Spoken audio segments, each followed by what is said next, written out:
이번 시간에는 금강경 12번째 시간입니다.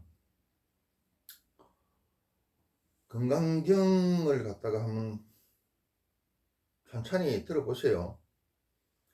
우리가 그 좋은 노래만 들어도 기분이 좋고 마음이 가라앉고 또 좋은 생각들이 나죠. 좋은 노래만 들어도 그런 공덕이 있는데 부처님의 말씀을 들으면 그보다 훨씬 큰 공덕이 있습니다. 이번 시간에는 우리 부처님의 용모에 대해서 한번 이야기를 해보겠습니다. 그 이전에 어제 강의한 것 중에 한 개 빠진 게 있어서 그거부터 먼저 짚고 넘어가겠습니다. 무슨 내용인가 하면은 수보리야 이 경의 사구계를 설하는 곳은 모든 세상의 하늘과 사람과 아수라가 모두 부처님 탑에 공양하듯이 공양할 것이다.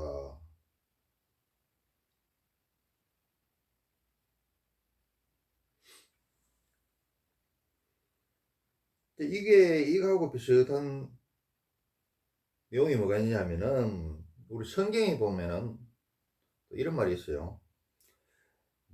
나의 보낸 자를 영접하는 자는 나를 영접하는 것이요. 나를 영접하는 자는 나를 보내신 이를 하나님이죠. 영접하는 것이니라. 요한복음 13장 20절에 이런 말이 있습니다. 자, 오늘은 부처님의 용모에 대해서 이야기합니다. 수보리야, 부처님이 말씀하시는 거죠.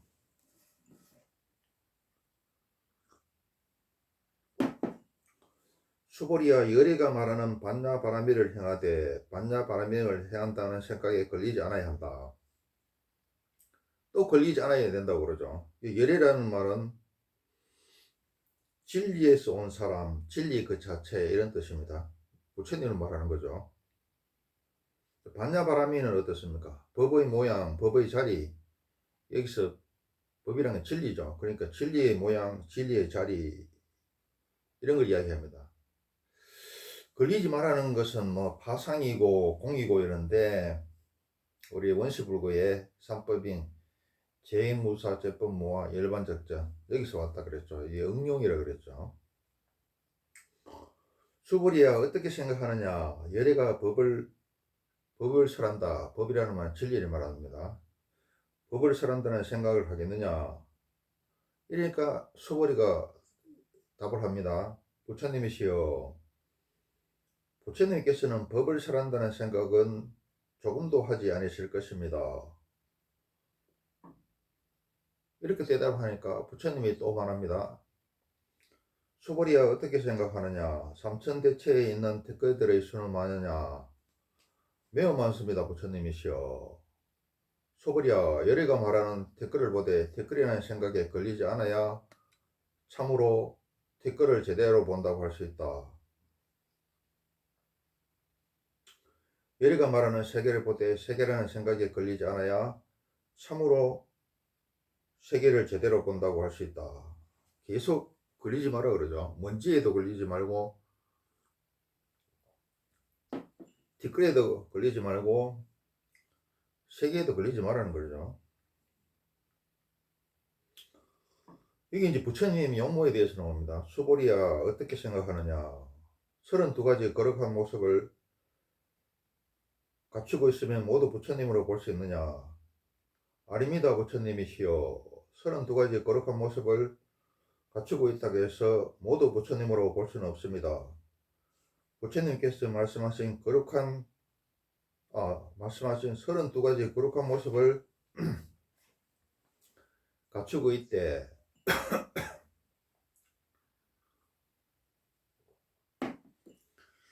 거룩한 모습을 갖추고 있다는 생각에 걸리지 않아야 참으로 32가지 거룩한 모습을 갖추고 있다고 할 수 있습니다.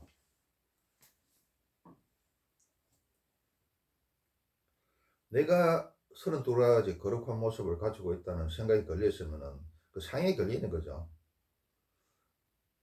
거기도 걸리지 말란 말입니다. 거기 뛰어넘으라는 말이죠.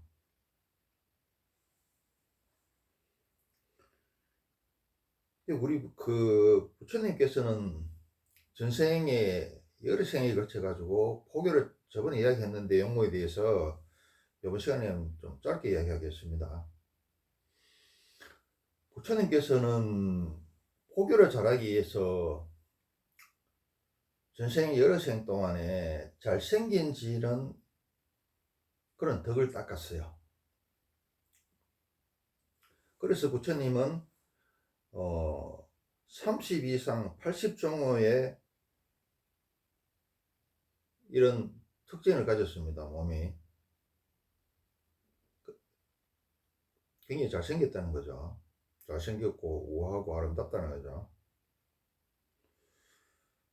이제 부처님의 그 30 이상 80종호 이거는 우리가 그 절에 가면 부처님 이렇게 모습을 조각했는데 그게 그냥 조각한 게 아니고 이 30 이상 80종호가 다 들어 있습니다. 그리고 관상학적으로 이 완벽한 모습이다. 부처님 모습이. 잘생긴 게 포교에 무슨 관계가 있느냐 싶은데 아니죠. 부귀가 있는 사람이 한마디 뭐 헛소리를 해도 그거는 뭐 대단한 소리냐 싶고 그 연구하고 부귀가 없는 사람은 아무리 중요한 이야기 해도 아무도 거들떠보지 않습니다. 지지리도 못생긴 사람이 이야기하면은 그 먹히겠어요. 특히 어느 종교든 간에 신도들은 여자들이 뭐 90%, 97%, 8% 되죠. 잘생긴 남자가 이렇게 이야기해야 먹히지. 아주 못생긴 남자가 이야기하면 안 먹히죠. 그 당시에도 부처님도 잘생겼지만은 부처님 그 사촌 동생이자 부처님 수행 비서 겸 비서실장인 아난종자 이 양반도 굉장히 잘생겼어요. 조금 이따가 그 에피소드를 이야기합니다. 그리고 뭐 몇십 년 전의 일입니다만 경북에서 그 책도년 스님이 계시는데 아주 잘생겼어요. 그래서 아주 그 난리가 났죠. 왜 난리가 났느냐. 그 여자 신도들이 가만 안 놔주죠. 그래서 신도들이, 여자 신도들이 뭐 구름처럼 몰려들었는데, 막 여자 신도들끼리 막 그 스님 막 서로 뭐 총애를 받으라 그러고 뭐 서로 차지하려고 그러다가 막 서로 편을 걸려 싸우고 아주 뭐 난리가 나고, 그래서 거기에 시달리다가 일찍 죽어버렸어요. 그리고 이게 스님이 잘생기면 뭐 스님이든 목사든 신부든 잘생기면은 포교에 절대적으로 유리합니다. 절대적으로 유리한데 거기에서 까딱 잘못 처신하면은 그냥 나락으로 떨어지죠.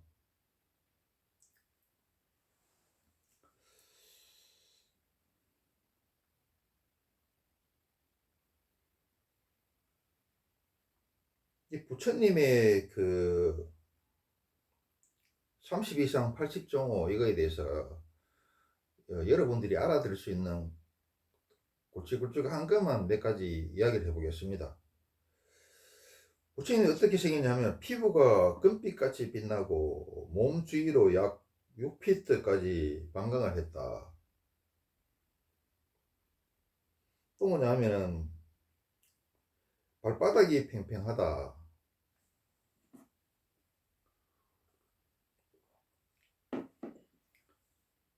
절에 가보면은 부처님 모습을 보면은 발바닥이 팽팽하게 이렇게 조각이 되어 있습니다.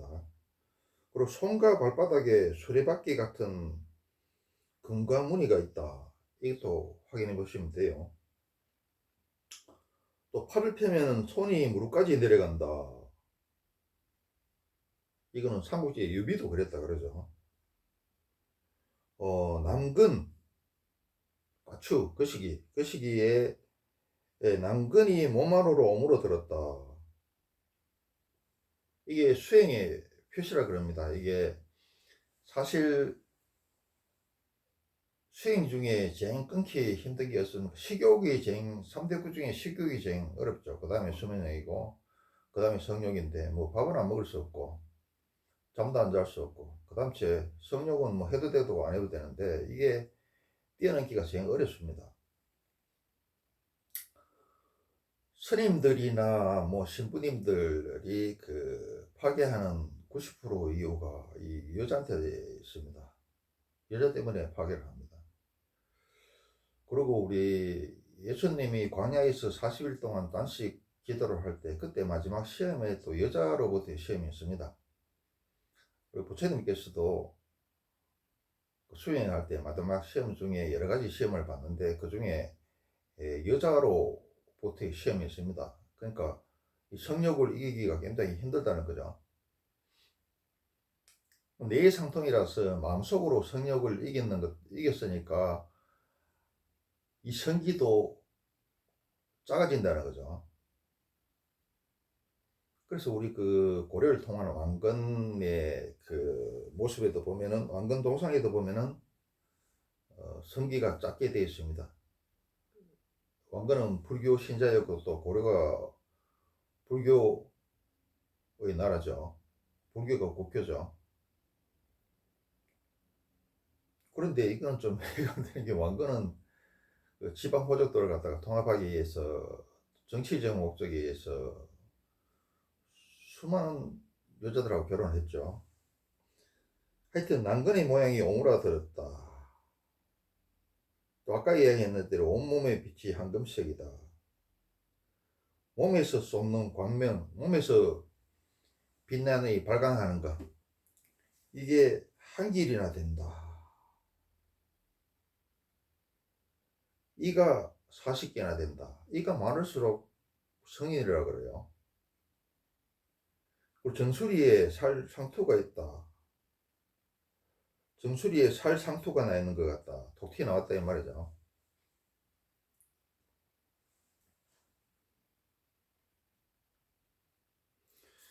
근데 그 저번 시간에도 말씀드렸지만은 지금 현생에 우리가 용모는 전생업에 의한 결과입니다.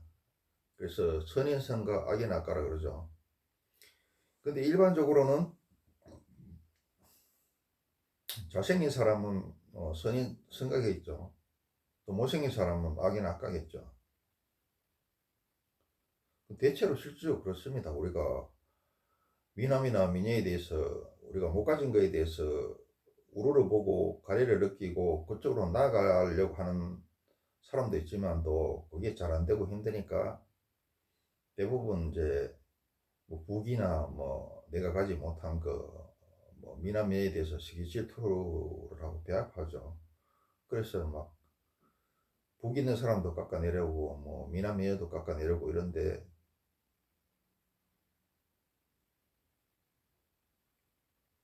아주 우리가 못 배우고 못 사는 사람보다는 북 있는 사람이 낫습니다. 그리고 미남 미녀가 그에 걸맞게 품성도 좋아요. 그리고 함부로 말과 행동을 하지도 않더라. 자기 품격을 지키려 그러죠.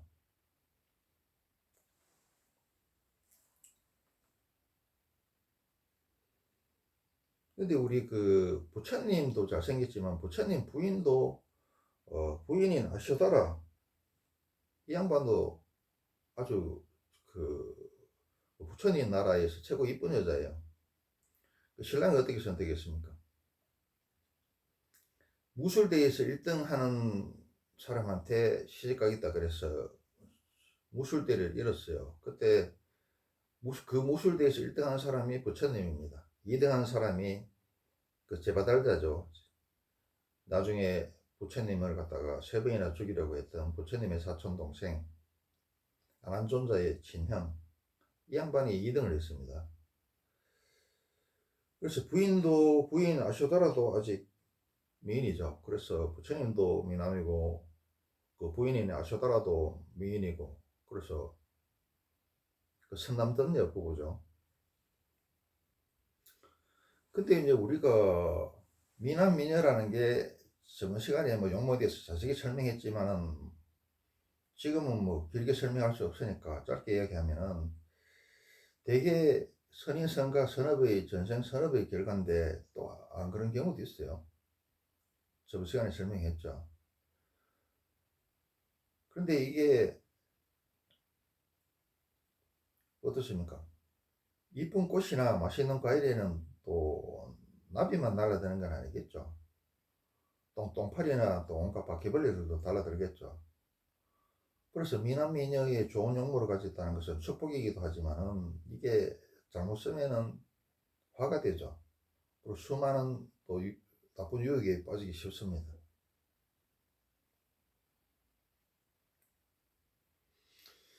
부처님의 그 아까 이야기했다시피 부처님이 사촌 동생이자 또 제바달다의 친동생이고 그래서 왕족이죠. 부처님의 수행 비서실장이 누구냐 하면은 아난존자입니다. 아난존자는 그 부처님 10대 제자 중에 하나로 다문제일이라 그러죠. 왜냐면 부처님 비서실장을 했으니까 늘 옆에 따라다녔으니까 부처님 말을 제일 많이 들었겠죠. 제일 많이 알고 있더라. 그래서 부처님 돌아가시고 나서 부처님 말씀에 대한 결집을 할 때 수보리가 아니고 이 아난존자가 참석을 합니다. 부처님하고는 34살 차이가 난다고 그래요. 근데 이 양반이 아난존자가 아주 그 절세 미남이야.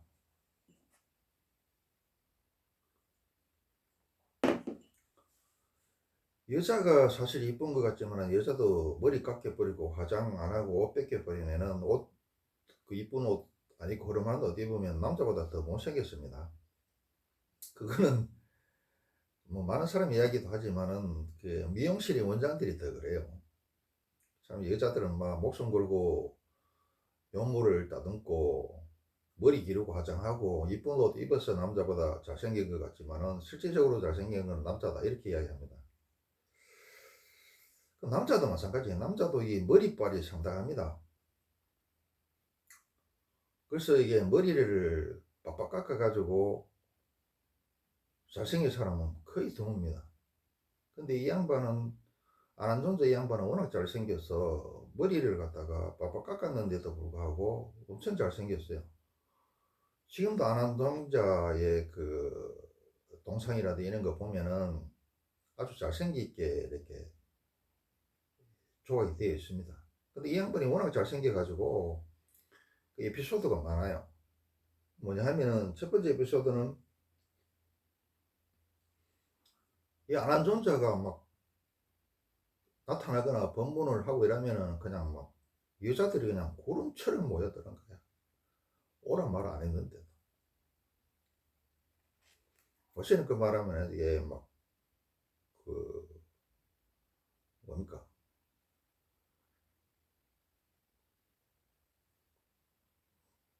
팬클럽을 갖다가 막 자발적 팬클럽이 생기가 막 몰려다니는 거야. 그래서 어떤 일이 있었는가 하면은 그 천밀 출신 뭐든 겁니까? 이 여자가 아난존자를 갖다가 한번 보고 반해버렸어.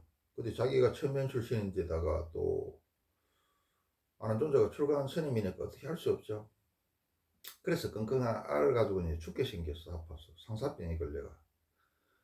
그래 자기 엄마가 보다가 못해가지고 자기 엄마가 이 주술을 행하는 사람입니다. 주술을 행해서 아난존자를 갖다가 자기 집으로 끌어들여 자기 딸에 하고 이제 합방을 시키려고 자기 딸 소원을 들어주려고. 근데 부처님께서 이게 천안으로 보라로 보시고 이 합병하려는 뭐 직전에 이거 구해줍니다.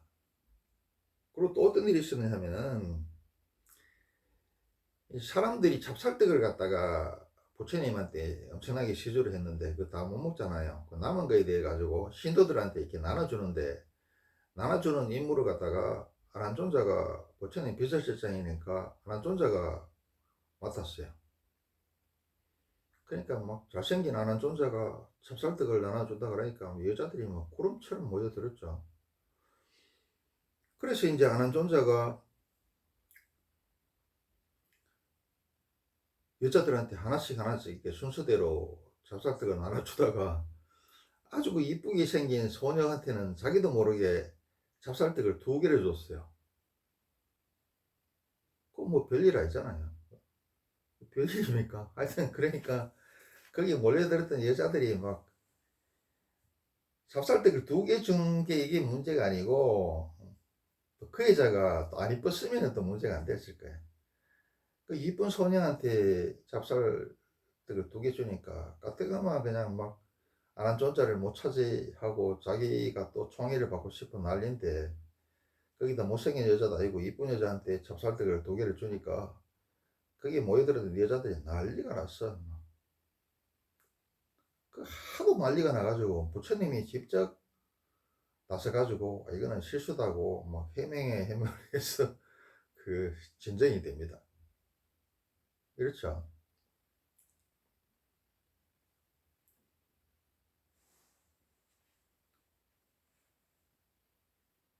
그래서 이제 이게 잘난 용모는 전생에 대부분 선업의 결과니까, 선인 선가니까 이걸 갖다가 자리 이타하고 아주 그 청계도에서 이야기하는 청지기 개념으로 아주 사용을 잘해야 됩니다.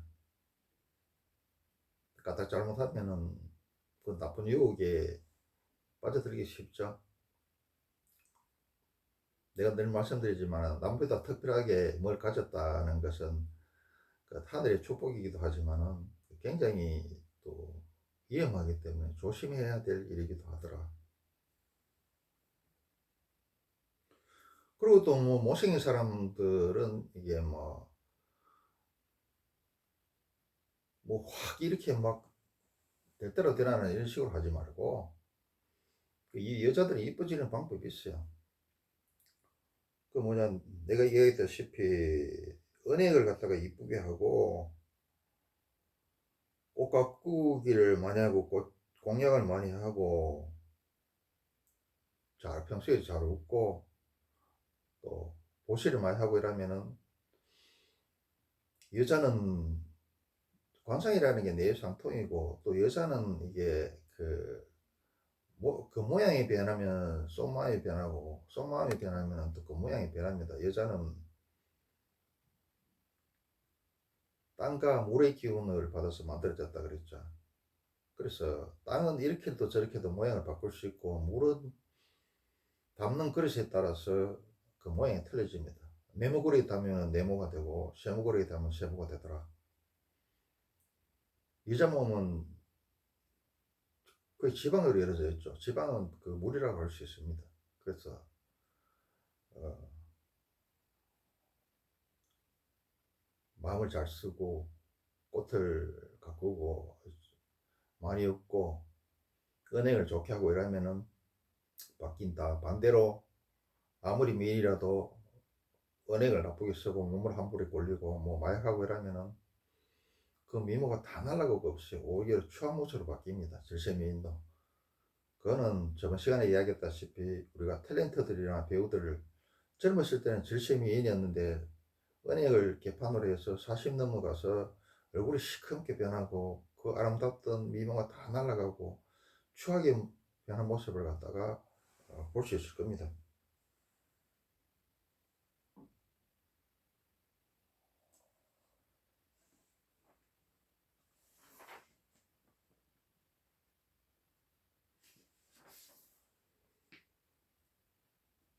그래서 오늘은 그 부처님의 용모에 대해서 이야기를 해봤습니다.